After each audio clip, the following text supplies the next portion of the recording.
ரொம்ப ரொம்ப ஃபன்னியான சில டப்பிங் டயலாக்ஸ் தான் நான் வந்து எடுத்து வச்சுருக்கேன். இந்த தளபதி படத்தில் வர இந்த மீனாட்சி சௌத்ரி தான் அது அங்கே படத்தில் செட் ப்ராப்பர்ட்டி மாதிரி ஒரு 4 சீன் வருவாங்க. வாட்டர் கொடுக்கறதுக்குள்ளே குவார்டர் காலி ஆயிடுச்சு. ஒருவேளை ஆம்லேட் கொடுக்க லேட்டாக இருந்தால் அவர் எண்ணெயை சாப்பிட்ருப்பார் போல. அடே பேயில போமா 4 சாத் சாத்திடுவேன் அப்படின்னு சொல்லி ஒருத்தன் எதிரில் இருக்கிற வில்லன் குரூப்பில் ஒருத்தன் சொல்கிறான், சண்டை போட வந்தேன் நம்மால் சாத்துறதுக்கு நான் என்ன கதவா அப்படின்னு. எதுவும் பண்ணல, இவன் தான் தப்பு பண்ணான் அப்படின்னு சொல்லுவான். அதுக்கு மகேஷ் பாபு அப்போ இவன் தப்பு பண்ணானா இவன் என்ன இன்ஜினியரிங் பண்ணானா அப்படின்னு சொல்லி இந்த மாதிரி காமெடிலாம் பண்ணாதீங்க. அப்புறம் நான் வேற மாதிரி மண்டை சூடாகி வேற மாதிரி நான் ஆயிடுவேன்.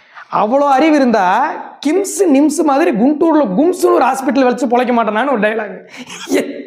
நான் ப்ரோ ஒரு அளவுக்கு தான் ப்ரோ, எல்லாமே சும்மா சும்மாலாம் நோண்ட கூடாது ப்ரோ. நான் யாருக்கு என்ன த்ரோ கொஞ்சம் மடக்கி தட்டு.